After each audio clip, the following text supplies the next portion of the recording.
Recognizing a nervous breakdown. Welcome back to the Healthy Habits, Healthy Life series of podcasts, where we break down health topics into practical, compassionate guidance. I'm George, your host, and today we're talking about something many people whisper about, but rarely define clearly: the symptoms of a nervous breakdown. It's not a clinical diagnosis, but a common way to describe a period when stress overwhelms our ability to cope. Let's walk through the signs, how to recognize them early, and what you can do if you or someone you love are approaching that point. First, a quick note.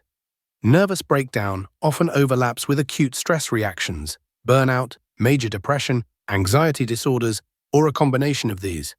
The exact symptoms vary, but the common thread is feeling like your internal capacity has been exceeded, emotionally, mentally, and physically. Remember, these signs are signals, not personal failures. They're your body and mind asking for care. Let's start with the inner experience, the thoughts and feelings. Intense overwhelm, a persistent sense that everything is too much, even routine tasks. Anxiety spike, restlessness, racing thoughts, and a constant sense of dread or impending doom. Irritability or emotional volatility. Snapping at small things, mood swings, tearfulness that seems to come out of nowhere. Numbness or detachment, feeling disconnected from yourself or others, like you're on autopilot. Concentration problems, difficulty focusing, decision paralysis, forgetfulness and mental fog. Hopelessness or despair. Thoughts like, "I can't do this anymore," or "nothing will ever change." Intrusive thoughts. Worry loops or rumination you can't turn off. Often replaying mistakes or catastrophizing the future. If these feelings are intense, persistent, and impairing your daily life, that's a red flag. Stress doesn't just live in the mind, it shows up in the body and in our routines. Sleep disruption. Insomnia, frequent waking, or sleeping excessively, but still feeling exhausted. Appetite changes. Overeating for comfort or loss of appetite entirely. Unexpected weight changes. Somatic symptoms. Headaches, muscle tension, chest tightness, stomach aches, nausea, dizziness, and palpitations. Panic attacks, sudden surges of fear with physical symptoms, shortness of breath, trembling, sweating, a sense of unreality. Fatigue and burnout. Profound tiredness that rest doesn't fix. Dread before work or social obligations. Withdrawal and avoidance.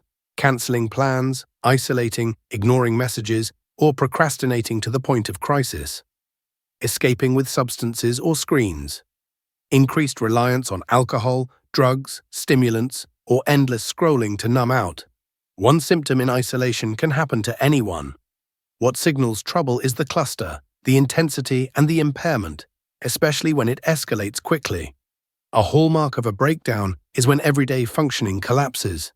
Maybe you can't get out of bed, you freeze at your desk, or you miss deadlines and stop responding. Basic self-care, showering, eating, paying bills, falls by the wayside. If your world starts to shrink and your capacities feel like they've fallen off a cliff, it's time to take this seriously. If you or someone you know has thoughts of harming themselves or others, is hearing or seeing things that aren't there, or is unable to care for basic needs, seek immediate help. Contact local emergency services. Reach out to crisis hotlines available in your area, or go to the nearest emergency department. Safety comes first. If you're relating to these symptoms, here are first steps. Reduce load.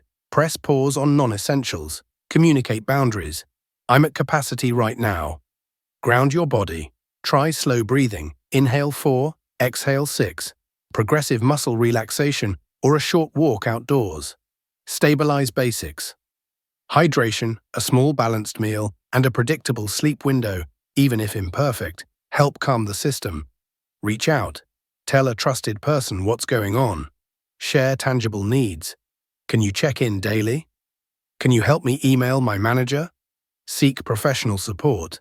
A therapist, primary care provider, or psychiatrist can help identify root causes and a plan.